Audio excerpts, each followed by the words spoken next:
Hey everybody, Russ here, and this is Bible Study Superstar. If you're new to this channel, click here to go back to the intro, or if you want to just see what's happened recently, click here to go back to Genesis 4. Now, without further ado, I'm just going to jump into Genesis 5, and before I do, I better apologize beforehand. This is a bunch of names, and I'm probably gonna butcher the pronunciation of every one. So anyway, here we go. Genesis 5, verse 1. This is the book of the genealogy of Adam. In the day that God created man, he made him in the likeness of God. He created them male and female, and blessed them and called them mankind in the day they were created. And Adam lived 130 years, and begot a son in his own likeness, after his image, and named him Seth. After he begot Seth, the days of Adam were 800 years, and he had sons and daughters. So all the days that Adam lived were 930 years, and he died. Seth lived 105 years, and begot Enosh.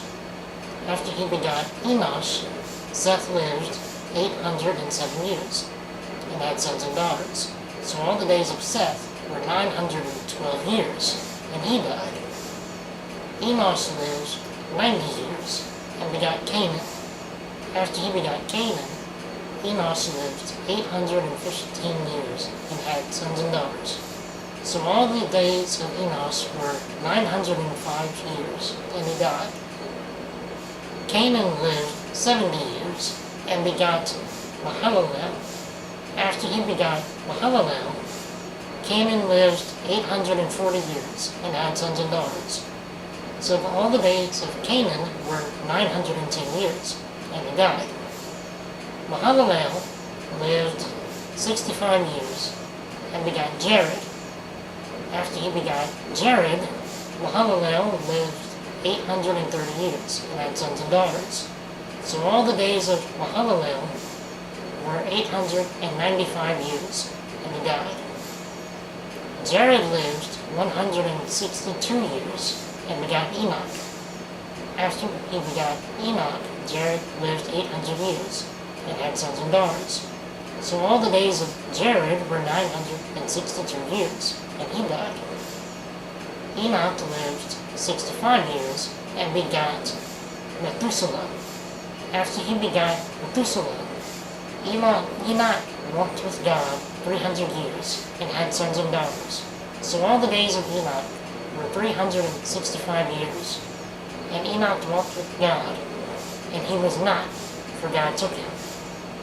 Methuselah lived 187 years, and begot Lamech. After he begot Lamech, Methuselah lived 782 years, and had sons and daughters. So all the days of Methuselah were 969 years, and he died. Lamech lived 182 years, and had a son. And he called his name Noah, saying, "This one will comfort us concerning our work and the toil of our hands, because of the ground which the Lord has cursed." After he begot Noah, Lamech lived 595 years, and had sons and daughters. So all the days of Lamech were 777 years, and he died. And Noah was 500 years old, and Noah begot Shem, Ham, and Japheth. Now with a chapter that's pretty much a full list of names, there's not much I can really comment on here. But anyway, the chapter starts with a genealogy of Adam, showing how long each person lives, their descendants, and so on and so forth, until we reach Enoch. Now Enoch, in verse 24, walked with God, and was not, for God took him. So Enoch never died. So that begs the question, why did God take Enoch? The most obvious answer is because Enoch walked with God, as the scripture says. He served God with all of his mind, body, soul, and spirit, and had a real relationship with God, whereas none of the people in the world at this time really did.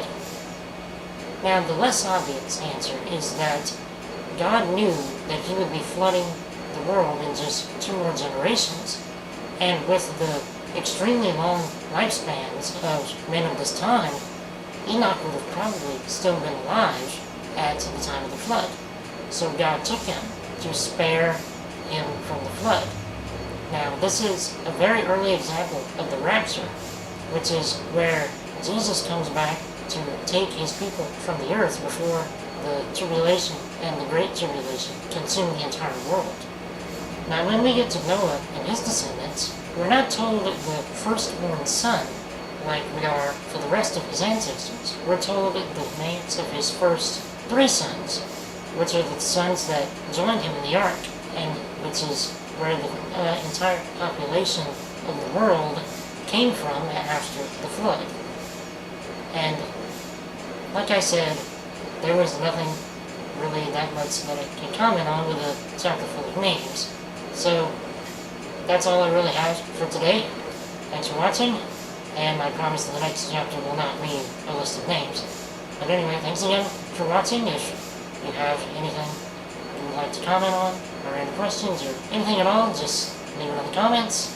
And I will see you all soon in Genesis 6.